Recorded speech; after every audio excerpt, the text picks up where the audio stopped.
G was voice. The second generation, 2G, allowed both talk and text. The third generation, 3G, the internet, in a limited way. And today's technology, 4G, completed that digital migration. But if anyone tells you that they know the details of what 5G is going to become, run the other way.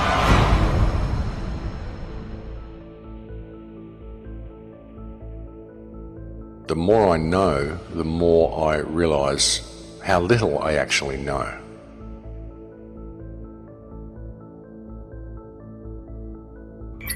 I have to tell people 5G is a killer. I'm Mark Steele, anybody who hasn't heard me.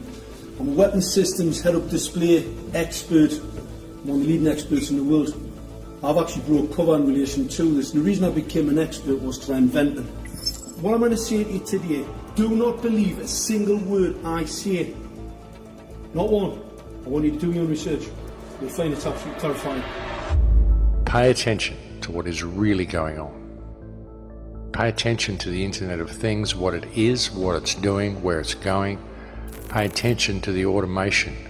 Pay attention to the 5G towers that are still going up everywhere. Wireless radiation has biological effects, period. And these effects are seen in all life forms: plants, animals, insects, microbes. In humans, we have clear evidence of cancer now. There is no question. It's very important that people always look at both sides, and as positive as what the right hand is offering you, always to pay attention to what the left hand is doing. Just because a lot of people think something is right doesn't make it right. Just because a lot of people think something is good doesn't mean that it's good. It will be impossible to exist in a city or to walk outside without being exposed. There's going to be a cell tower in front of every few houses, and this means that your personal choices, whether or not you personally use a cell phone or hold it 10 inches away from your head, that cannot escape you from your radiation exposure. This is not a random series of events that have brought us to this point. Even when you look at technology, civilization, industry, the rise of technology, none of this has been random. None of it has been simply a matter of course, simply men inventing things and connecting the dots and moving to the next practical thing. All of it has been done by design to lead us to a certain point. Not a lot of people can really see what is actually coming. It's about to become a very, very different world, folks. This is a very, very disruptive technology. Very disruptive in as much as it's going to disrupt the way we live our normal lives if we allow it to be rolled out and if we abide by the parameters that the government's putting in place with this technology.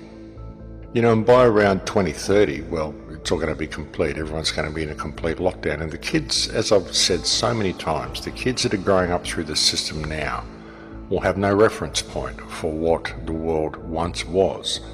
They'll have no reference point for what freedom even possibly looked like. They simply won't have the concept of it because it won't be anything they've ever experienced.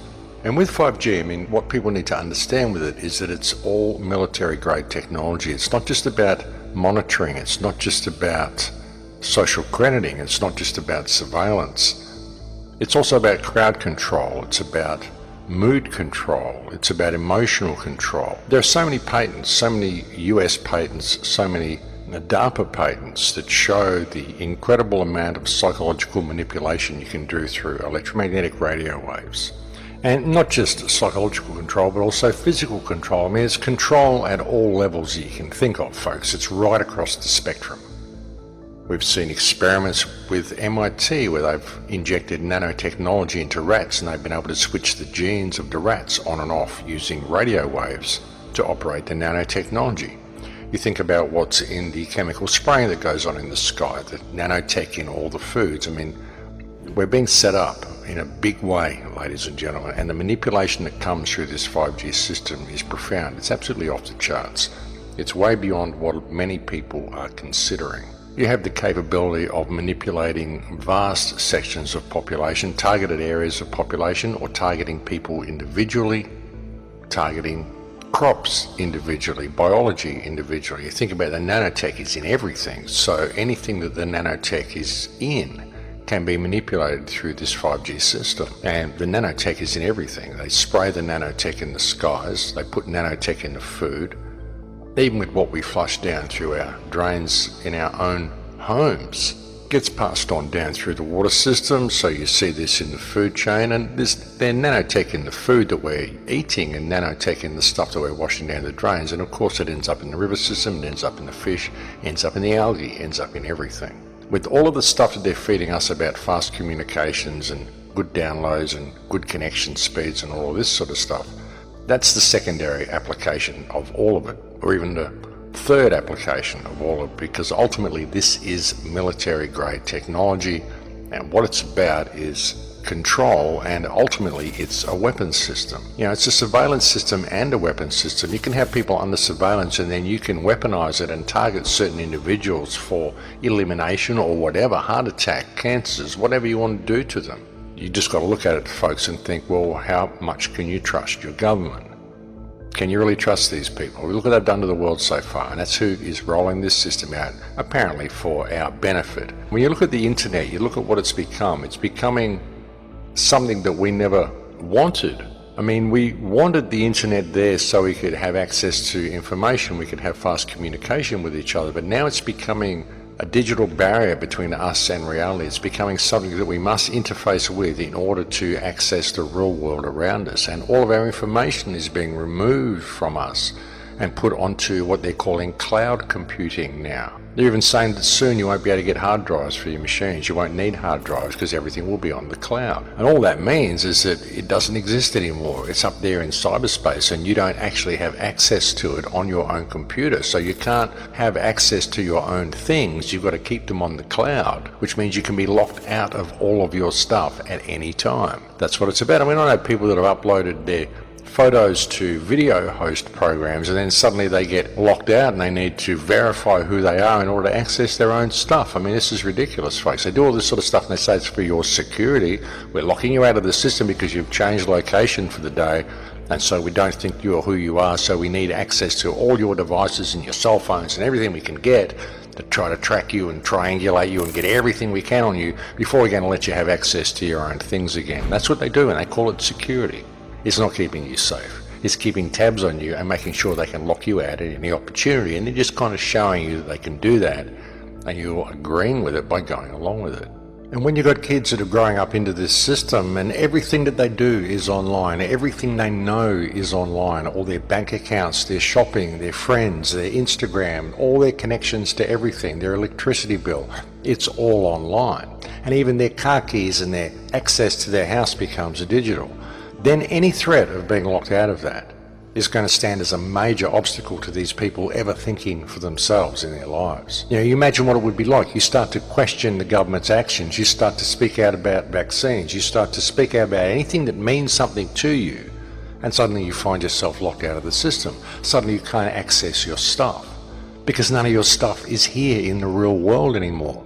It's all been moved into the virtual world because that's what we're doing. We're removing our access to everything around us by creating this digital interface between us and the real world, and any threat of being locked out of that interface is going to be a totally complete system of absolute control. That's how you get people, folks. You get them addicted to the tech and you make the tech essential in their lives, and then any threat of being locked out of that tech makes these people walk between the lines very comfortably. And these people will do anything the powers that believe they be tell them to do. And that may seem like a bit of a drastic scenario to be outlining, but it's true, folks, because we won't have access to all the things that we normally do if we don't comply by the rules that the government tells us, simply because we've transferred everything we normally do over into a virtual world. And the virtual world is not the real world, and when you transfer real life items into the virtual world, you lose them. This is what we're doing with everything, and it isn't even a matter of choice. We're just being led this way, and most people don't even notice what's happening, but it is happening. The internet is becoming the most important thing in the human experience because it controls everything else in the human experience. That's where the choice is. That's where the choice lies.